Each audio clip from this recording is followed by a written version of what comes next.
Lagu inilah menjadi doa kami ya Tuhan. Kami merindukan firman-Mu agar sungguh-sungguh berbicara kepada tiap-tiap kami. Kami berdoa Tuhan untuk setiap orang, baik yang ada di ruangan ini, baik yang ada di rumah-rumah, yang bersama-sama kami beribadah pada hari ini. Kami berdoa memohon perkataan Tuhan menjadi pelita bagi kaki kami, menjadi terang bagi jalan kami. Mari Tuhan berkatilah hamba-Mu dalam menyampaikannya. Berkatilah kami semua dalam mendengarkannya. Supaya apa yang Tuhan mau bukan menjadi pengetahuan semata-mata, tapi benar-benar itu jadi mempengaruhi hidup kami. Benar-benar itu kami lakukan dalam hidup kami. Segala kuasa lain yang menginginkan kami hanya mendengar, kami tolak di dalam nama Yesus. Kami berdoa supaya kuasa Roh Allah yang suci akan benar-benar membuat firman itu hidup dalam hidup kami. Terima kasih Bapa, kami menyerahkan waktu ini. Kami menyerahkan pemberitaan firman-Mu. Dalam nama Tuhan Yesus kami berdoa. Amin. Silakan duduk bagi yang berdiri.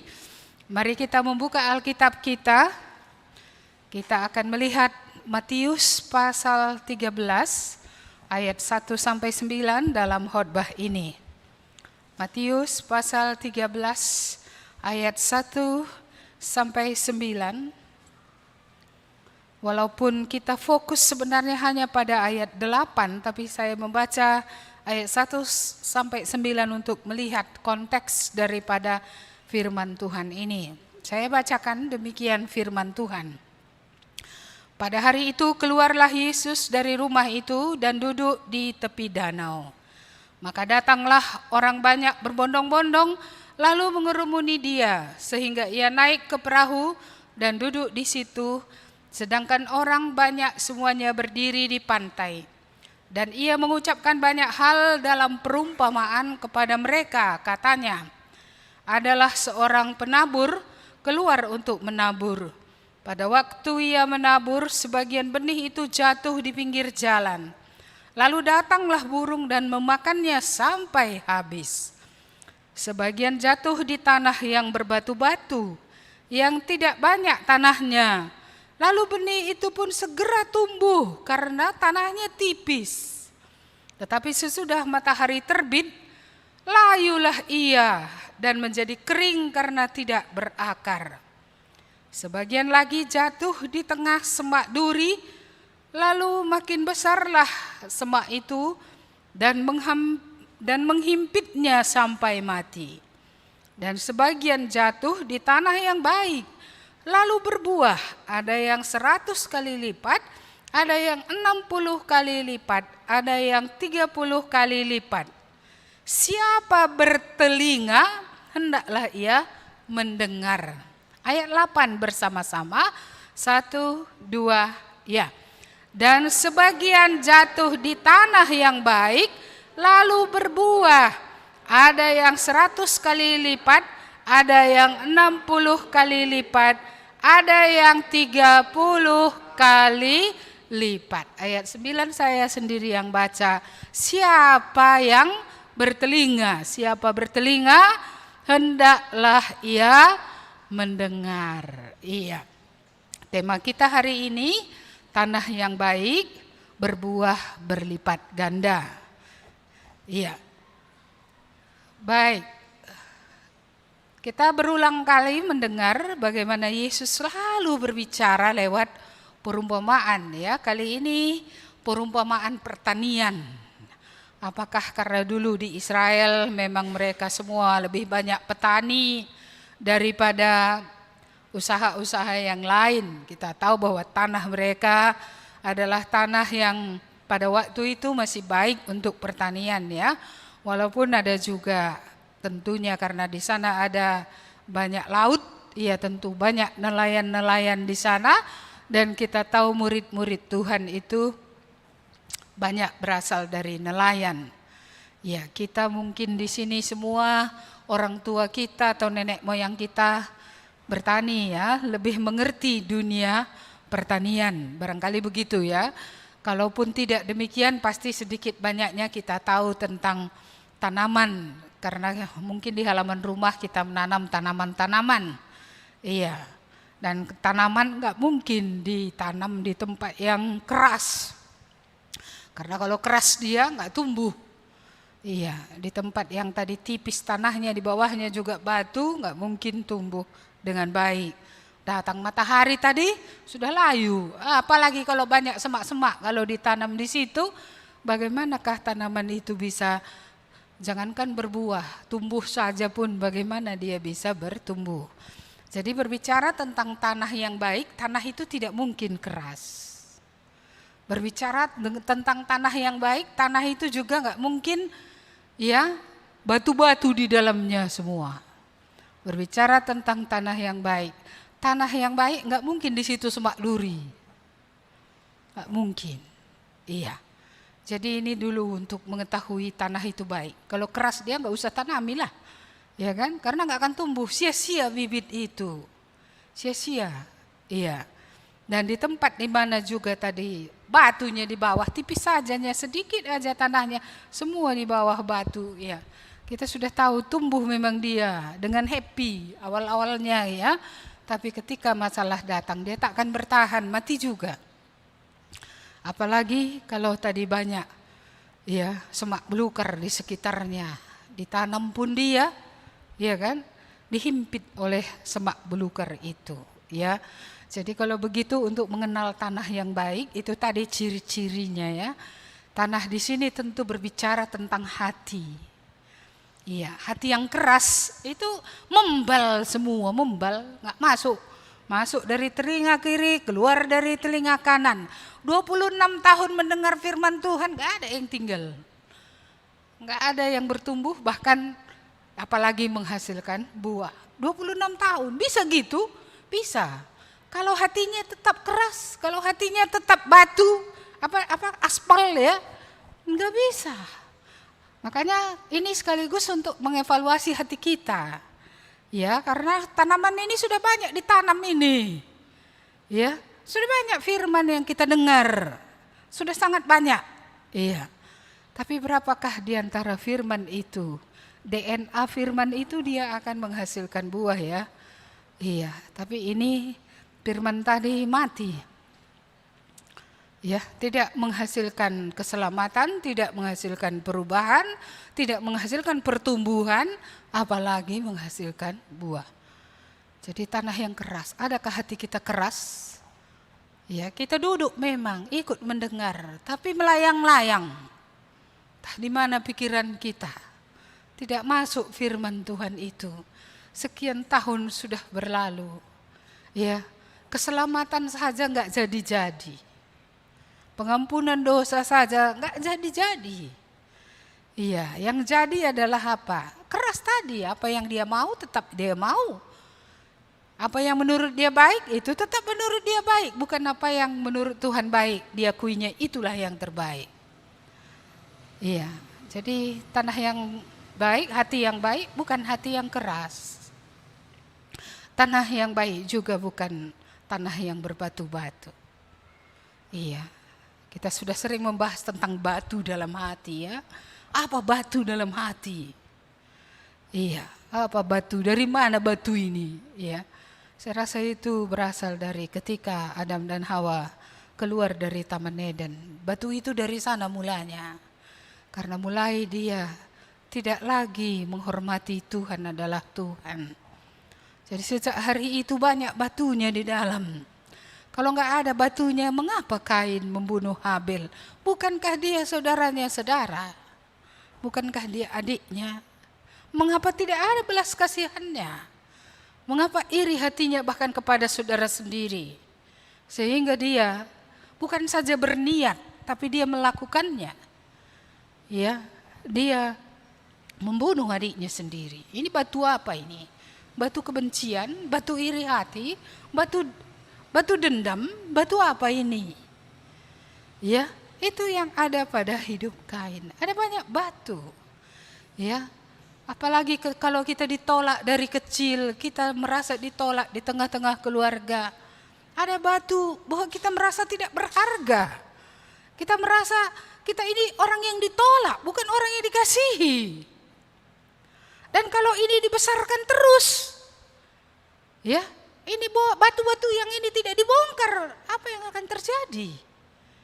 Ya, kalau kita tidak pernah melihat kasih dari orang yang paling dekat pun dengan kita, bagaimana melihat kasih Allah?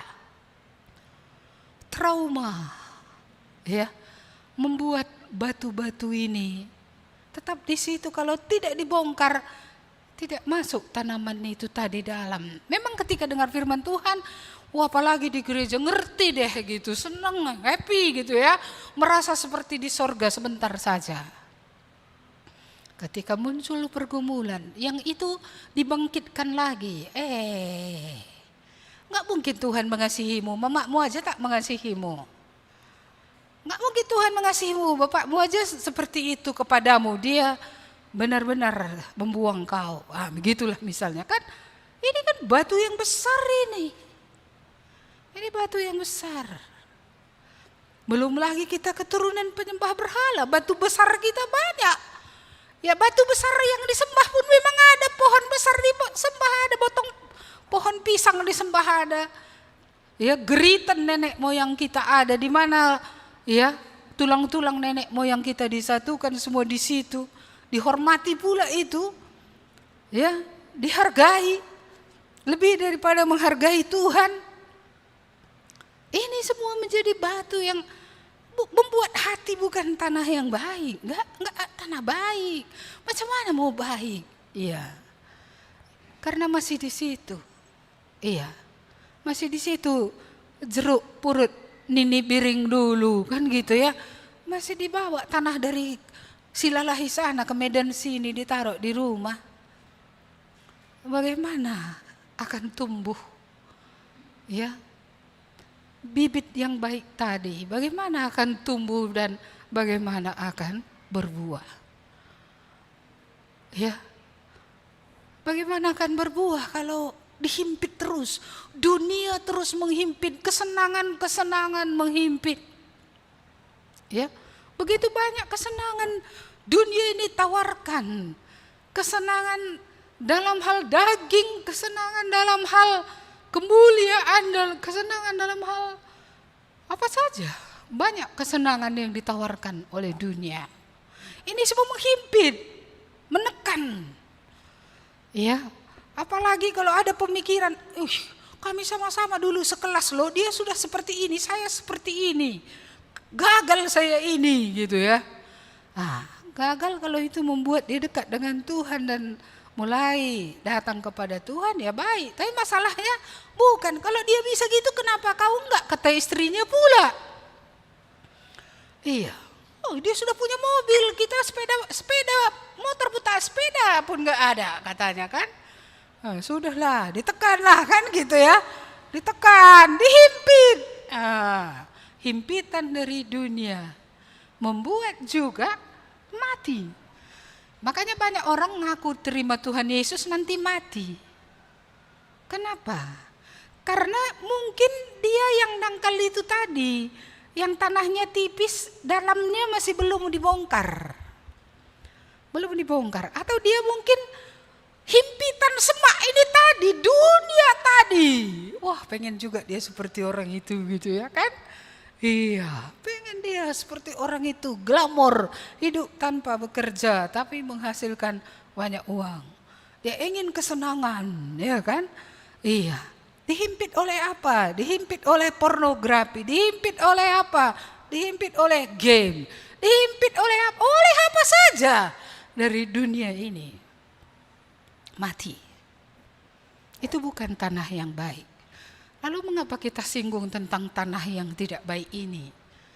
Karena ini perlu diubah. Ya. Kalau seorang petani dia bisa membongkar.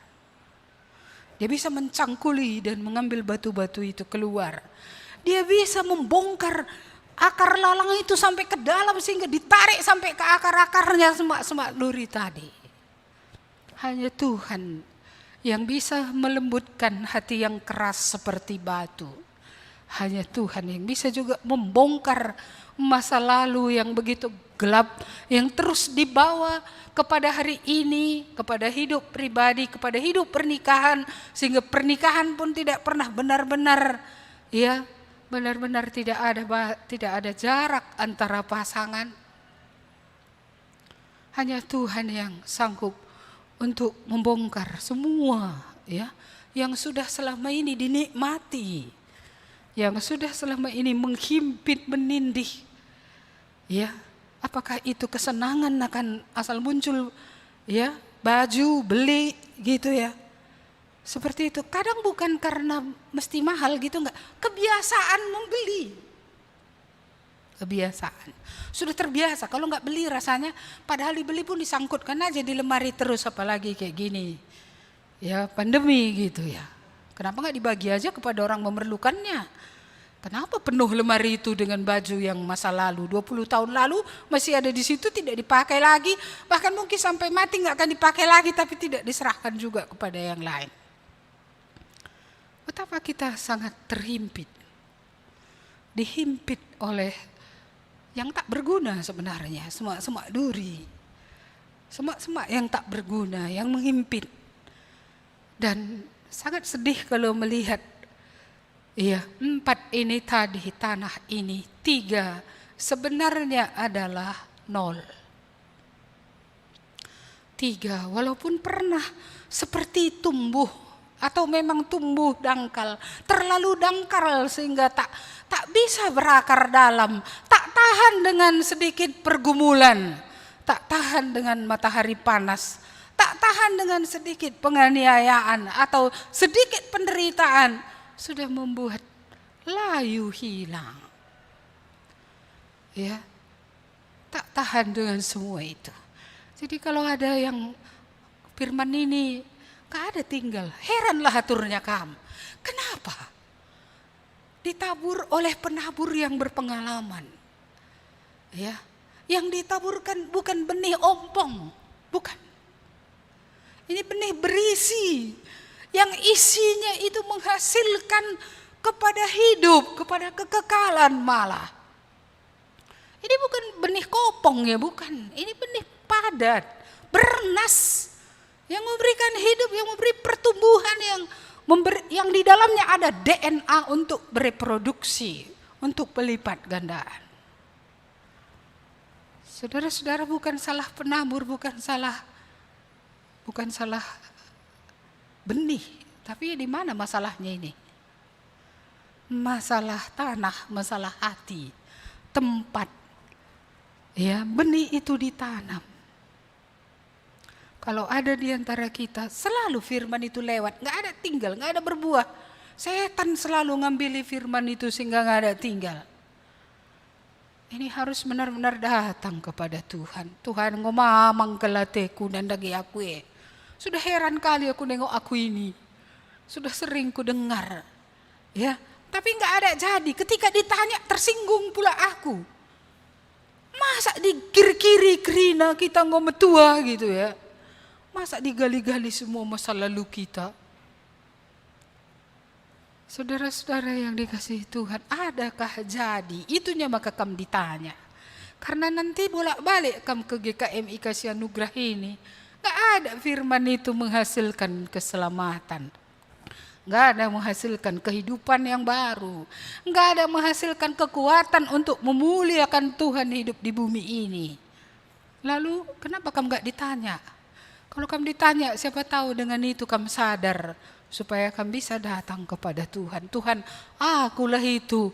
Lalapnya aku dengar, rajin kali aku ke gereja. Masuk dari telinga kiri, keluar dari telinga kanan. Dimakan setan semua firman itu. Dia makaninya gini supaya nggak bisa tumbuh. Di sini tadi dibuatnya istilah dimakan burung-burung. Ada burung-burung memakannya. Ataukah kita seperti itu tadi, senang kita selalu dengar firman Tuhan, oh amin, amin gitu dalam hati, ya. Iya, tapi sebentar. Ketika kesulitan tiba, letoi, udah letoi. Belum penderitaan ini, belum penganiayaan, belum disuruh nyawa, atau Tuhan gitu ya. Ya sudah, aku mau hidup kata. Belum itu, belum yang parah. Belum pilihan yang antara hidup dan mati diperhadapkan. Masih antara kesenangan duniawi dan ya dengan Tuhan.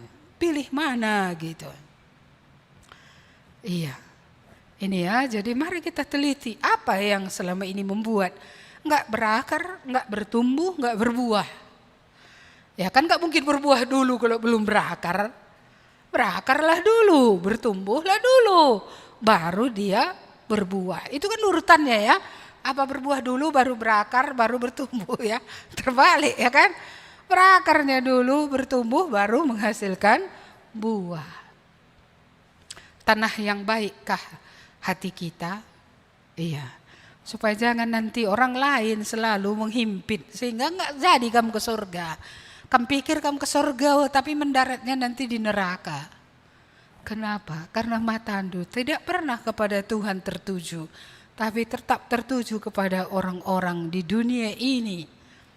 Ya, yang dipakai oleh gelap menjadi alat untuk apa? Untuk membuat kamu tidak lepas-lepas dari himpitan. Apakah itu himpitan dari semak-semak tadi? Ya, itukah yang terjadi gitu ya. Jadi ini yang pertama yang perlu kita lihat. Tanah apakah hatiku ini? Apakah memang hatiku adalah tanah yang baik? Yang tidak keras, tidak berbatu-batu, tidak dangkal. Kalaupun nanti ada tanaman itu, biji itu tumbuh tidak dangkal. Dan tidak ada semak-semaknya. Iya. Amsal pasal 44 ayat 23 berkata, jaga hatimu dengan kewaspadaan, karena dari situlah terpancar kehidupan. Jaga hatimu dengan kewaspadaan, karena dari sanalah terpancar kehidupan. Hati tadi adalah tanah, mewakili ya tanah yang baikkah, hati yang baikkah. Seperti apa hati yang baik? Hati yang baik adalah hati yang firman itu diterima sepenuhnya, bukan setengah-setengah. Firman itu menjadi tempat, ya, menjadi bertumbuh di tempat itu dengan subur. Dan firman itu akan berbuah. Ingat, benih ini punya DNA untuk bukan saja berakar, bertumbuh, tapi berbuah. Satu padi, kita kalau ke ladang bisa melihat ya ketika sudah menguning padi-padi itu berapa banyak padi dalam satu batang yang sama. Banyak ya, satu butir padi kecil ditanam. Apalagi satu lubang itu ditaruh misalnya 10. Jadi 10 tanaman padi tumbuh. Berapa bulir-bulirnya? Dia punya DNA untuk berproduksi banyak. Dan itu alamiah terjadi. Makanya saya memikirkan belakangan ini. Jemaat ini adalah jemaat dua macam. Satu itu memang jemaat yang organik, organisme dalam arti kata yang hidup, yang Tuhan sudah ada di dalam hidupnya. Dan itu akan membuat dia bertumbuh dan itu akan membuat dia berbuah. Kalaupun perlu ditolong hanya mengelola saja, tapi DNA-nya dari dalam sudah ada untuk bertumbuh. Ya, sudah ada. Makanya orang yang lahir baru nggak ada disuruh-suruh untuk membaca firman Tuhan. Dia memang rindu, dia memang mau. Tidak ada orang percaya, min retoto kam, laki dah kam pernah kuidah retoto gitu ya. Kau pernah kulihat kam berdoa, doa itu lahir dari dalam. DNA-nya itu. Juga kalau memang orang hidup ya, misalnya anak bayi lah udah tambah besar dia. Apa disuruh-suruh dia berkata-kata? Sedikit diajari mungkin, Pak bilang gitu. Tapi ingat, kalau dia normal DNA untuk cakap itu kan ada. Ngomongnya dia nanti itu. dia akan berbicara. Ya, ibarat orang bertobat tadi dia akan bersaksi, nggak usah di pendeta memprogramkan. Kita jadwal segini harus bersaksi gitu ya. Sampai gara-gara itu nggak datang gereja. Karena apa? Karena disuruh bersaksi padahal DNA-nya orang yang hidup ngomong. Ya kan? Orang yang hidup ngomong, nggak ada orang hidup kecuali bisu. Itu namanya penyakitan, cacat. Kalau dia normal pasti ngomong. Jadi kalau kami ini orang Kristen yang benar-benar bertobat dan lahir baru nggak ngomong-ngomong, kamu nggak normal itu. Abnormal itu, sorry ya, ini agak keras sekali ini. Ya tapi memang nggak normal kan kalau dia sudah ya sampai waktunya bicara, dia tak bicara. Tak pernah bicara. Jangan kamu merasa itu normal, nggak normal itu. Walaupun kita tidak semua menjadi penginjil kan begitu ya, tapi untuk berbicara, menyaksikan, enak gulai ayam itu tadi kan ngomong kita ya kan, enak bubur di Sempakata kan cerita orang sama saya sehingga saya, wah di mana pula bubur yang enak itu ya, saya jadi pengen tahu ya di mana sih bubur yang enak yang mereka ceritakan. Oh ada cold food enak, oh saya pengen kayak mana sih makanan dingin yang enak itu gitu. Ya waktu saya sudah kena COVID saya selalu suka makanan, maka udah bahaya saya. Belakangan ini saya selalu pesan makanan. Saya rasa ini satu saat harus berhenti juga ya. Karena udah mau makanan yang enak. Padahal waktu sakit apapun dikasih, iya. Bahkan Mama Andre bilang, Bu, nggak kutangger manok katanya, udah masak ayam. Dipotonya lagi ayamnya biar saya ngences gitu. Biasanya saya ngences kalau dia masak ayam kan enak gitu. Biasanya saya ngences lebih dari satu saya makan itu. Tapi waktu itu dibuatnya pun fotonya saya bilang enggak, kalian aja yang makan. Nah, enggak mau saya bilang. Memang enggak ada enggak ada keinginan dari dalam. Jadi kita kembali kemari tadi ya, bahwa Tuhan bilang tanah yang baik akan menghasilkan buah. Dan buahnya itu kok nggak ada Tuhan bilang 1 biji gitu. Nggak ada. Bahkan dikatakan paling sedikit tadi itu adalah 30 kali lipat. Di atasnya ada 60 kali lipat. Di atasnya ada 100 kali lipat. Artinya berlipat ganda. 1 jadi 100 kan. Ini kalau kita memakai ilmu ukur ini kan kelipatan 100. Wah luar biasa ini loh, 100 angka berikutnya ke 100 kali 100 loh. Iya, itu kan sudah jadi 10.000. 10.000 naik lagi kelipatan berikutnya sudah berapa? Iya, multiplikasi adalah bagian hidup orang percaya. Jadi mari kita pikirkan, hidup kita ini berbuah atau tidak? Multiplikasinya ada atau tidak? Apa sih buahnya? Kan gitu ya. Selama ini buah yang kita tahu adalah buah kebenaran.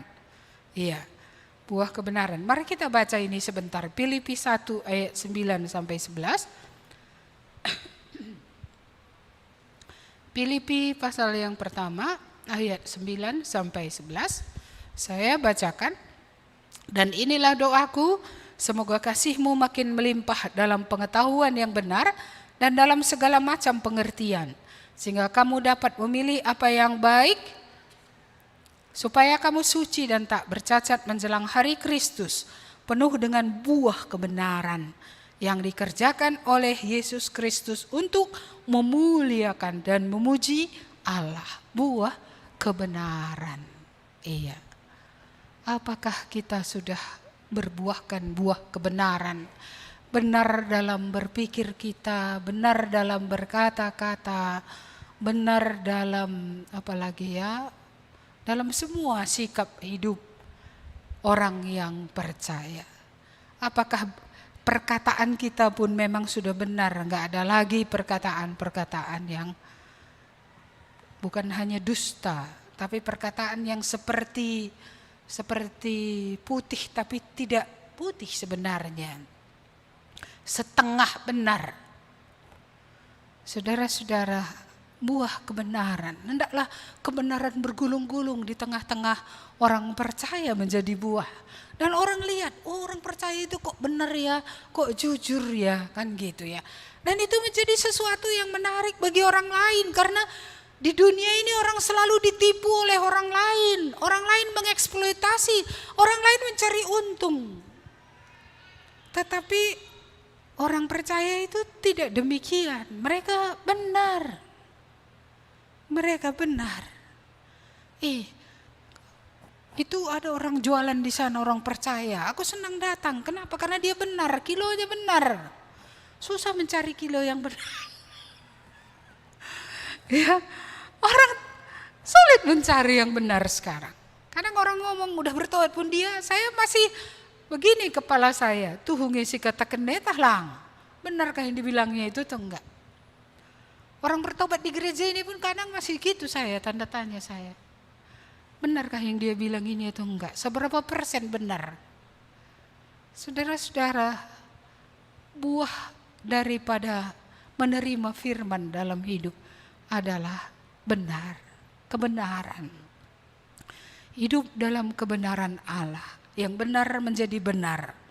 Yang salah memang salah. Ya, ada kebenaran. Kalau buah Roh Kudus kita sudah tahu semua ya, Galatia 5, 22-23. Buah Roh adalah, siapa yang ingat? Ingat semua? Kasih, sukacita, damai sejahtera, kesabaran, kemurahan, kebaikan, kesetiaan, kelemah lembutan, dan penguasaan diri. Inilah buah adanya Roh Kudus dalam hidup orang yang percaya. Yang mana dari 9 buah ini ada pada kita? Adakah kasih ketika orang lain tidak mengasihi? Apakah kasih menjadi ciri khas kita? Sekalipun karena kasih itu kita tidak dihargai. Karena kasih itu mungkin orang salah mengerti juga.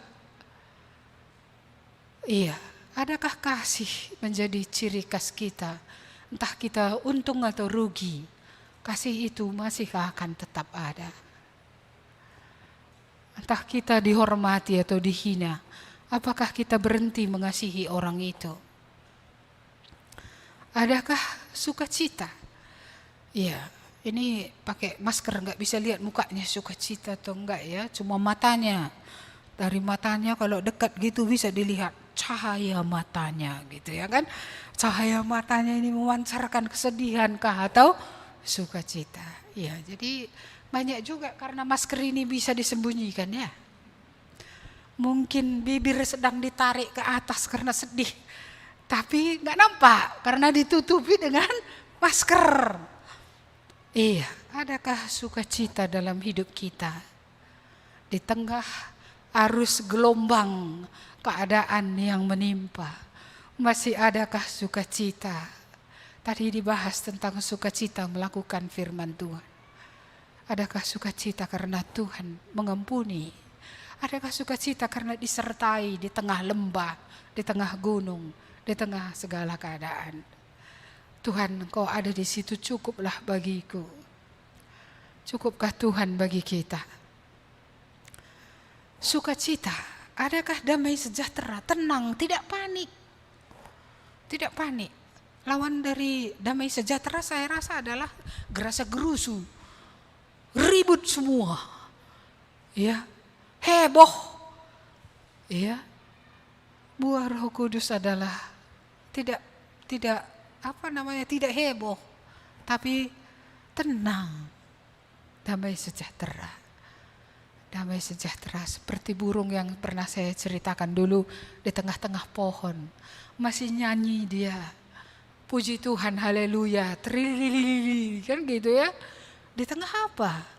Di tengah ya angin badai yang kencang, yang membuat pohon-pohon tumbang, tapi dia masih bisa sukacita di tengah ya pohon itu yang sudah sudah patah seperti itu, ada lubangnya di tengah, dia bisa di situ berlindung Kalau kita berlindung pada Tuhan yang lebih besar dari seluruh dunia, dari segala permasalahan, masihkah kita bisa penuh dengan damai sejahtera?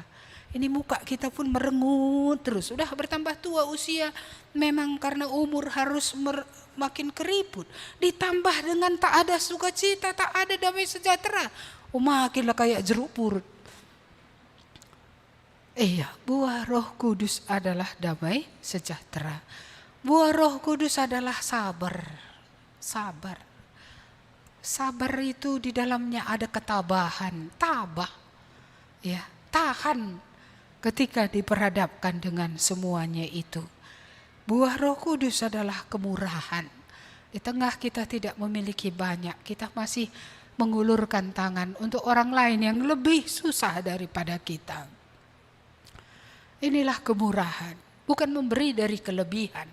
Kalau memberi dari kelebihan siapapun bisa, tapi memberi dari keterbatasan, ini adalah satu hal yang bukan, yang hanya Roh Kudus yang bisa mengerjakannya. Ada kebaikan, ada kesetiaan, setia, ada kelembah lembutan dan penguasaan diri. Lembah lembut ini sering hilang ya. Iya, lemah lembut dan penguasaan diri ini seperti sama ya. Tapi penguasaan diri itu sebenarnya adalah keadaan hati, kelemah lembutan sebenarnya adalah sikap menunjukkan penguasaan diri itu. Kadang-kadang kita di sini belum ya. Iya. Jadi ini perlu bertumbuh karena ini tadi adalah buah yang dihasilkan dari tanah yang baik. Iya, buah apa lagi? Buah Injil, itu semua kita tahu. Iya, buah Injil. Kalau kita sudah diselamatkan, masakan kita tidak peduli dengan orang lain berjalan menuju neraka? Apakah mungkin karena kita tidak percaya bahwa di bawah kolong langit ini hanya satu nama yang menyelamatkan? Kalau kita percaya itu, di mana hati kita kepada orang-orang yang akan hilang? Anak-anak kita yang akan hilang, keluarga, famili yang akan hilang, ya, sanak saudara, kenalan kita di jalan hidup ini yang diberikan oleh Tuhan, apakah akan hilang? Buah Injil. Iya, DNA-nya tadi berbuah. Buahnya bukan buah di dalam perilaku saja, tapi juga buah Injil. Kasih kepada orang yang hilang. Mengapa kita tidak memulai membaca Alkitab di rumah, supaya orang-orang di rumah kita yang hilang bisa mendengar dan diyakinkan oleh Roh Kudus? Karena iman tidak lahir dari melihat TV atau melihat internet, tapi iman lahir dari pendengaran akan firman Tuhan. Ya. Walaupun ada HP, tapi tetap Alkitab ya. Kalau kita baca itu, entah pun ada anak baca di HP, yang jelas harus baca Alkitab. Adakah itu menjadi kerinduan dalam rumah kita? Sarana membawa yang belum selamat di rumah itu kepada keselamatan. Ya, adalah baik membaca Alkitab pribadi, silahkan punya waktu pribadi. Tapi juga adalah baik membaca firman Tuhan untuk seisi rumah kita. Banyak orang sering mengklaim kitab Kisah Para Rasul, percayalah kepada Allah, maka engkau akan selamat, engkau dan seisi rumahmu. Tapi mereka selalu lupa baca ayat di bawahnya. Bahwa seisi rumah itu, ya, Injil mereka dengarkan. Dan mereka masing-masing dalam seluruh keluarga, di mana dahulu kepala penjara itu ada, seisi rumah itu memberi diri kepada Tuhan. Iya, jadi adalah baik memang keselamatan pribadi-pribadi, tapi juga Tuhan berkenan untuk keselamatan keluarga-keluarga. Mengapa Kornelius, orang yang percaya Allah, orang Yahudi, mengumpulkan orang di rumahnya, istrinya, anaknya, orang-orang dekatnya, dikumpulkannya di rumahnya.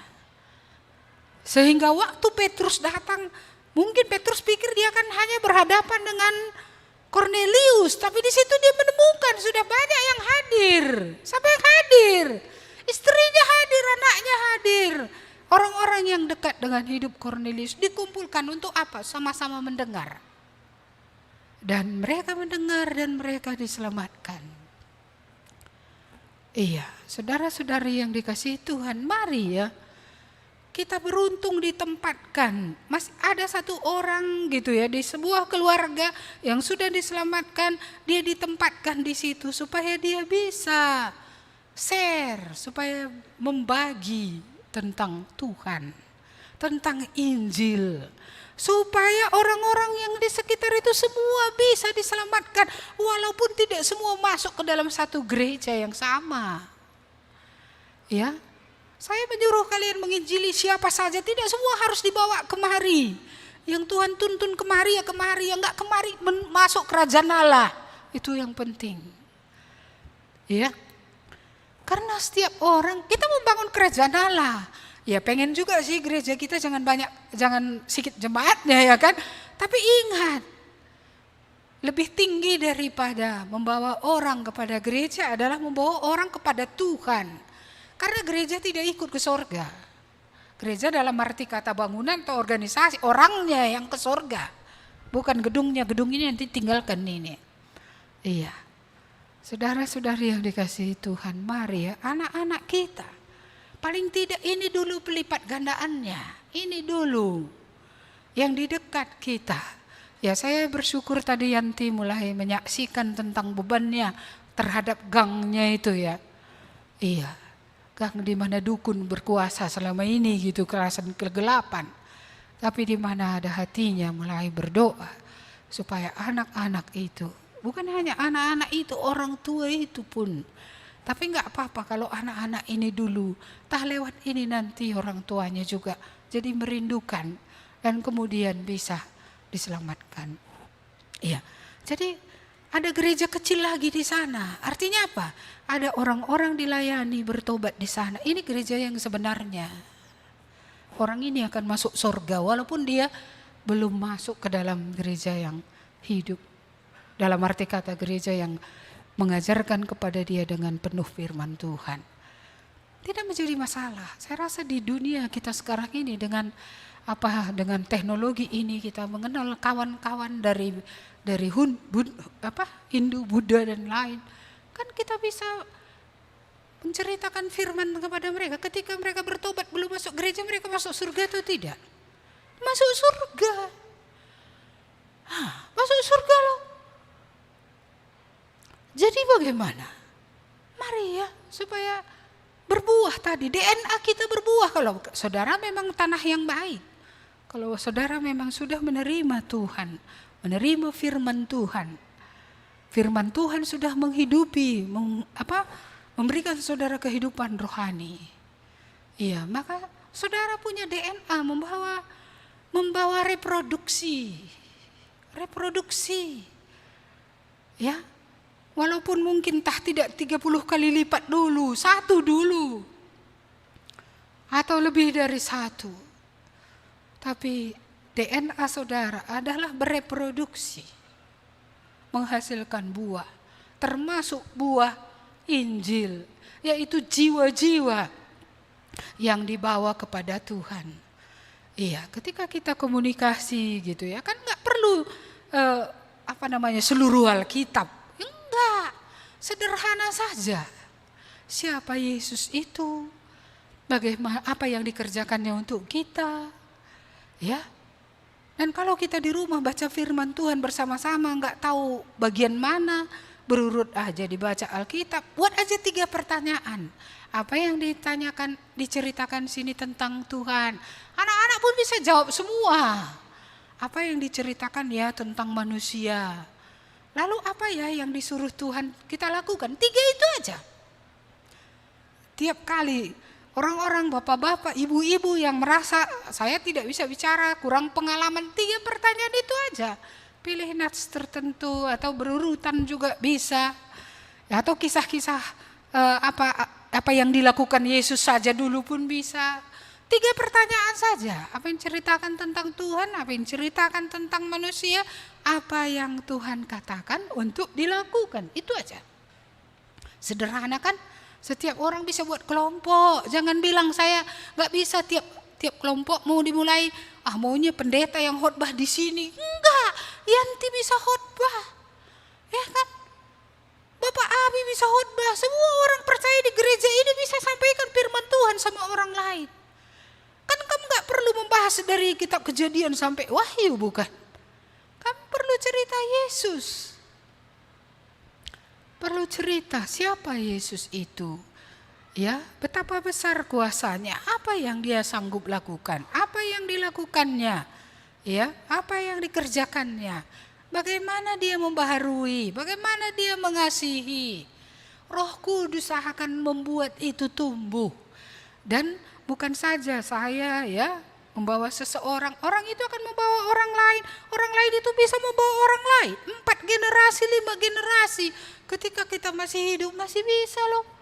Dalam arti kata generasi seperti itu tadi ya, saya melayani Bapak Depan melayani 1 orang atau beberapa orang, dari antara itu mereka melayani lagi ke tempat lain.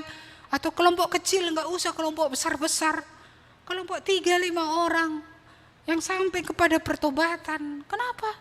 Enggak bisa. Saya memulai begitu kok dulu ketika masih muda, umur 20 tahun. Saya punya pelayanan 1 orang, waktu ditempatkan di Kuala itu pun ada kelompok kecil, ya tetap ada PA namanya dulu kan.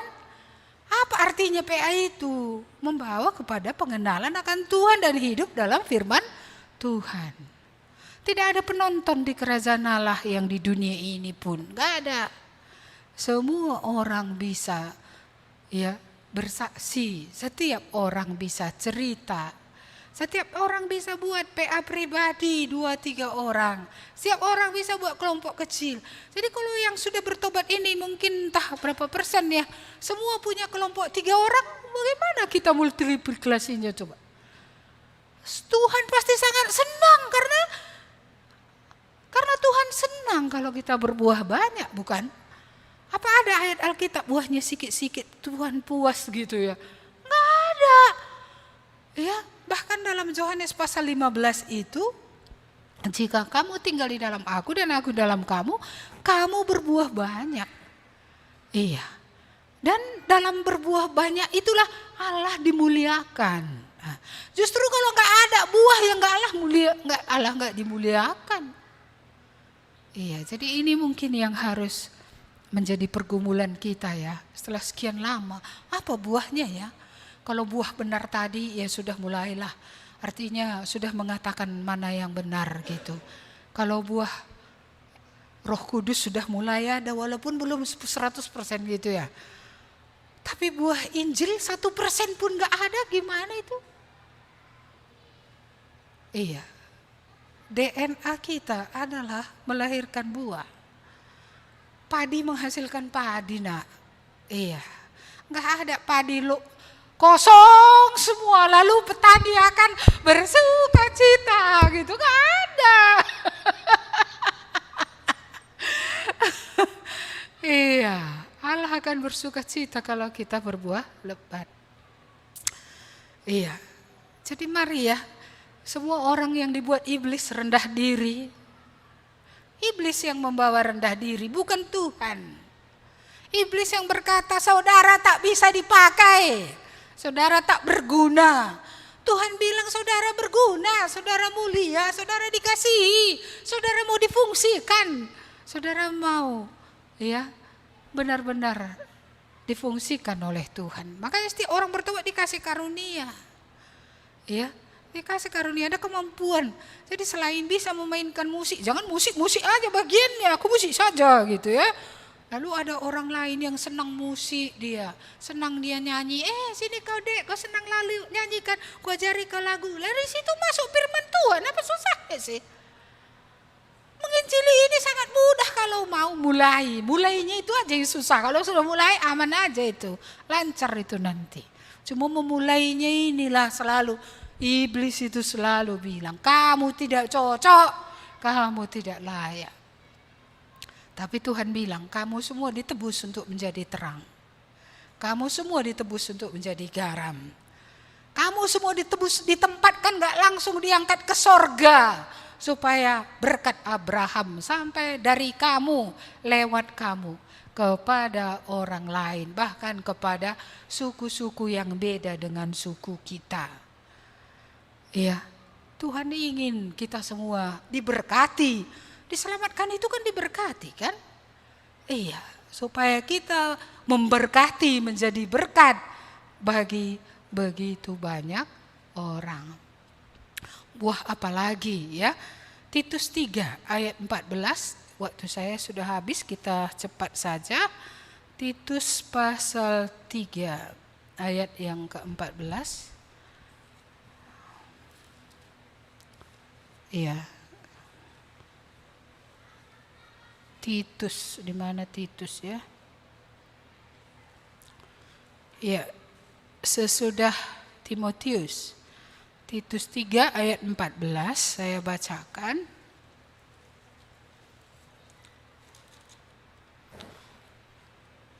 Dan biarlah orang-orang kita juga belajar melakukan pekerjaan yang baik untuk dapat memenuhi keperluan hidup yang pokok, supaya hidup mereka jangan tidak berbuah. Jadi juga rupanya kalau kita bekerja supaya kita bisa mencukupkan kebutuhan dasar, kebutuhan pokok keluarga kita, itu juga adalah buah. Jadi tidak berkenan bagi Tuhan peminta-minta. Makanya kurasa orang Kristen gak ada peminta-minta. Iya, karena Tuhan bilang bekerja, kan itu tadi dikatakannya pada ayat yang ke-14, melakukan pekerjaan baik untuk memenuhi keperluan hidup yang pokok.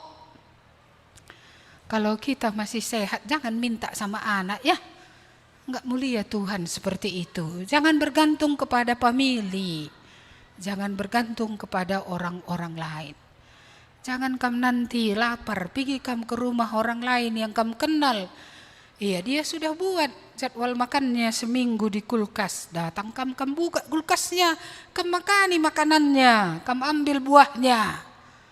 Nah, ini tidak berbuah ini. Ini bukan buah yang berkenan kepada Tuhan. Tuhan mau kita bekerja supaya kebutuhan pokok kita terpenuhi. Iya, ini yang perlu sungguh kita gumulkan. Supaya tidak ada di antara kita yang pengangguran dan tidak mau bermalas-malas gitu ya. Jangan bermalas-malas. Ya kalau memang hanya mencuci piring di rumah makan bisa kerjaan, gak apa-apa. Itu memuliakan Tuhan daripada pergi kamu ke rumah orang kamu minta-minta atau makan kamu di situ. Dia terpaksa mengizinkan kamu makan. Oleh karena kamu datang, hanya karena kamu Kristen, kan gak benar kayak gitu. Gak benar. Jadi kalau memang nyuci piring bisa, ya nyuci piring di restoran. Ya dulu ketika teman-teman ini di luar negeri studi ya motong rumput, pendeta motong rumput. Ya biasa. Ya, mencuci piring di rumah makan itu biasa. Itu kan bukan dosa, minta-minta itu yang dosa. Tapi kalau bekerja keras itu bukan dosa. Untuk memenuhi kebutuhan hidup kita. Jadi saya berharap tidak ada nanti saya dengar lagi laporan ya. Orang GKMI ini pergi ke rumah orang. Makan di situ 3 hari. Ya saudara-saudara, ini gak memuliakan Tuhan, gak berbuah ini. Gak berbuah. Kalau memang tetap saudara miskin, mari sampaikan supaya kami pengurus bisa mendoakan. Mungkin ada hal yang perlu diperbaiki, mungkin ada hal yang perlu dibantu juga.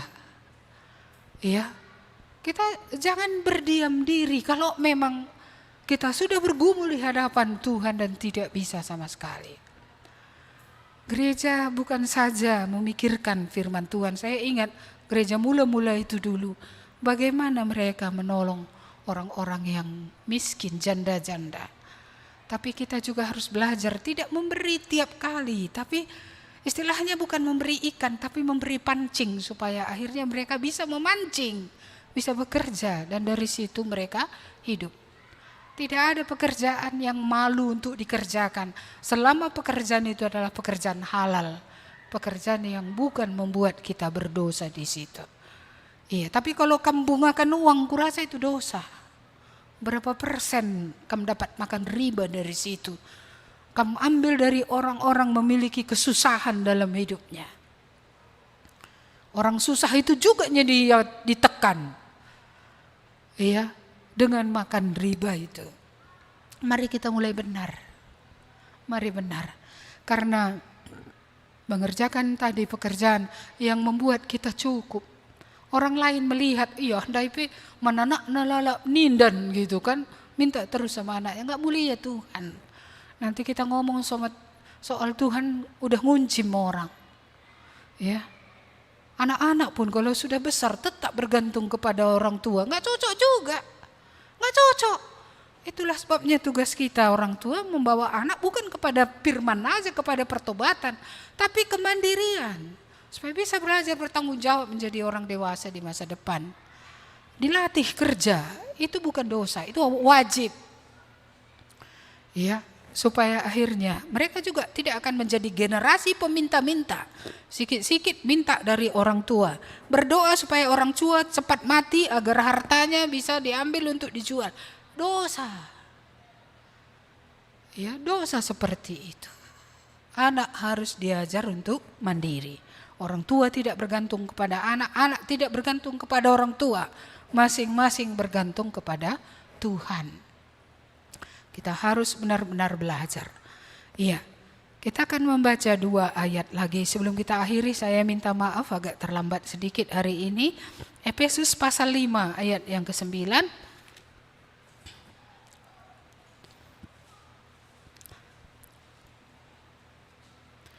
Saya bacakan, karena terang hanya berbuahkan kebaikan dan keadilan dan kebenaran. Iya. Jadi Tuhan di dalam kita, ya, tanah yang baik yang menerima Tuhan tadi, menerima firman, buahnya adalah kebaikan, tapi kebaikan yang berkeadilan. Ya, baik tapi adil. Iya, jangan mata-mataan. Ya kan? Mata-mataan maksudnya ada favoritisme di sini. Untuk yang ini berbeda, untuk yang ini berbeda gitu. Ya. Jadi di sini kita lihat ada keadilan dan kebenaran. 3 sekawan, baik, adil, benar. Baik, adil, benar. Ada orang baik tapi tidak adil. Nah, ada orang baik tapi tidak benar. Iya, tapi ini 3-tiganya harus ada. Dalam kebaikan ada kebenaran, sekaligus ada keadilan. Ya. Dan dalam kebenaran tentu di sana tidak ada yang tidak adil, ya. Terakhir Roma pasal 6 ayat 22. Roma pasal 6 ayat yang ke-22.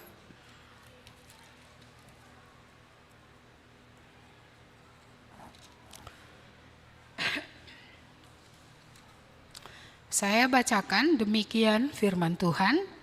Tetapi sekarang setelah kamu dimerdekakan dari dosa dan setelah kamu menjadi hamba Allah, kamu beroleh buah yang membawa kamu kepada pengudusan, dan sebagai kesudahannya ialah hidup yang kekal. Jadi buah yang membawa kepada pengudusan. Ya, belum semua buah saya sebutkan hari ini. Ini dulu. Jadi kalau kita sudah menerima benih Injil tadi, itulah firman Tuhan, itulah Yesus yang sudah kita terima dalam hidup kita.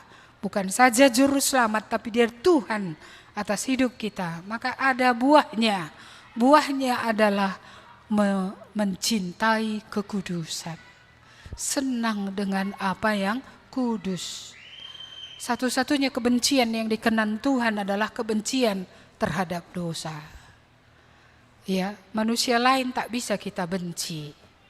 Tetapi dosa, Tuhan berkenan kalau kita membencinya. Ya, bencilah dosa, cintailah ya kebenaran.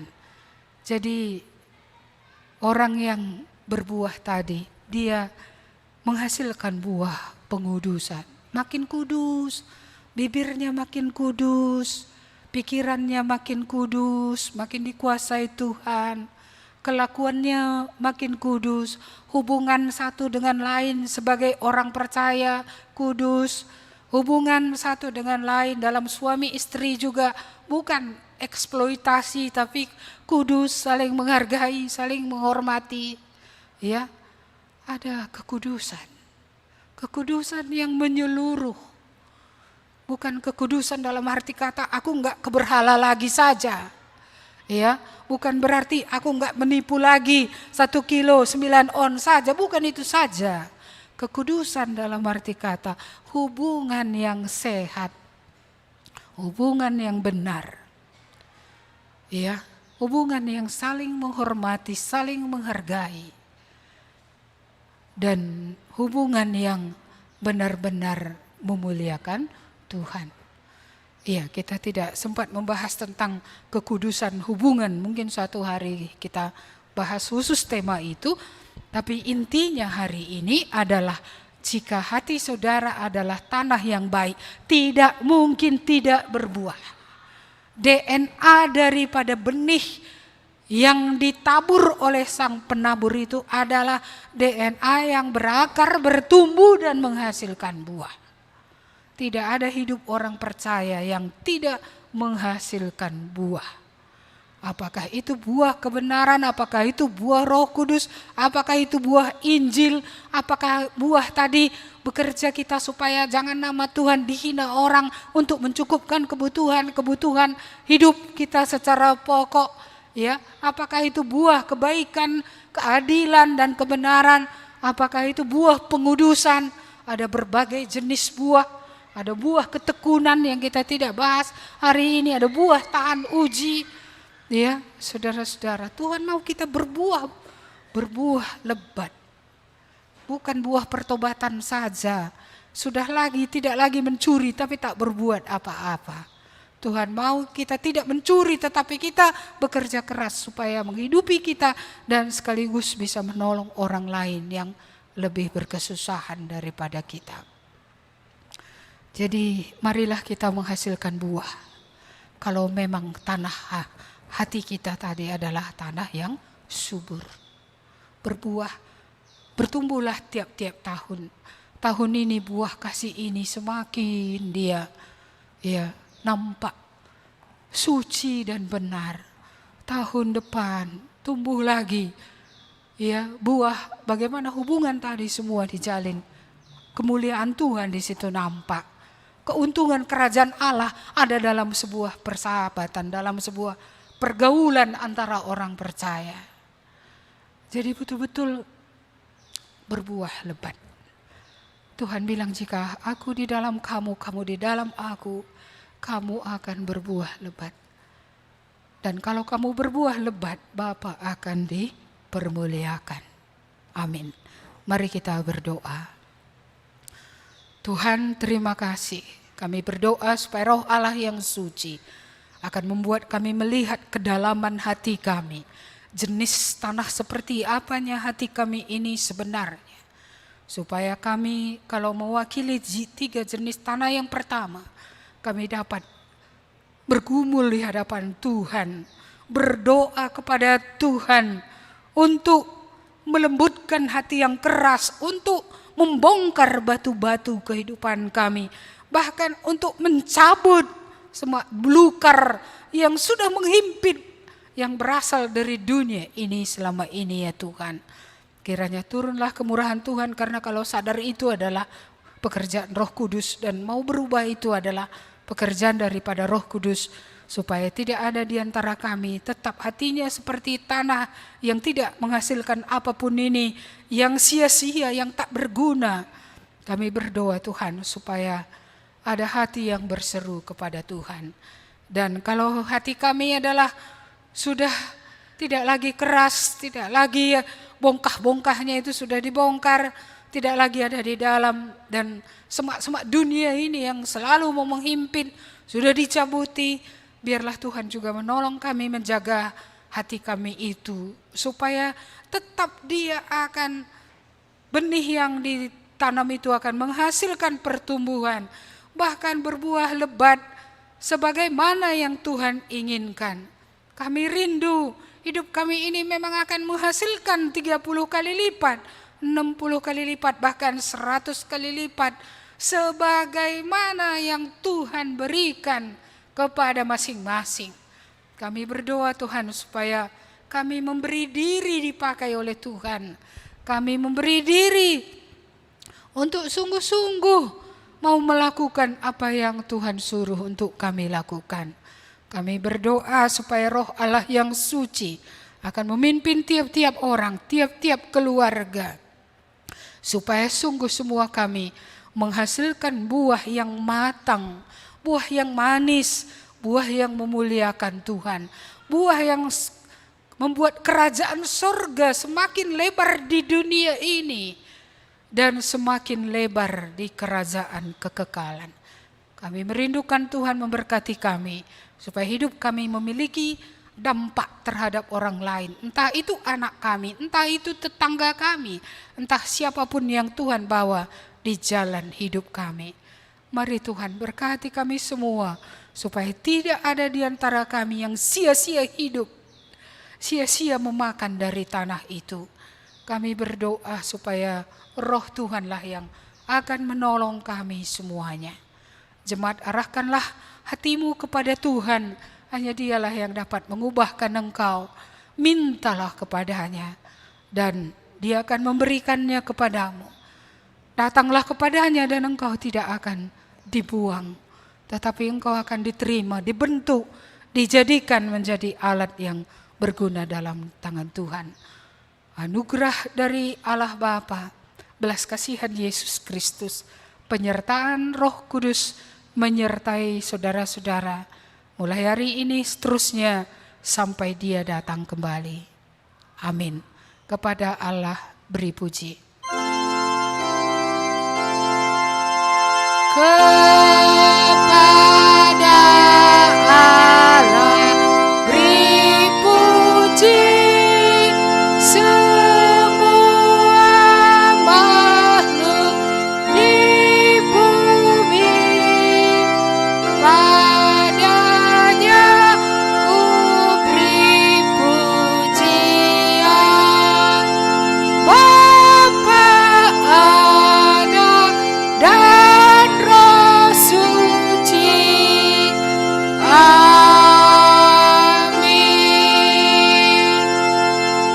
Amin. Selamat hari Minggu untuk kita semua, juga yang di rumah.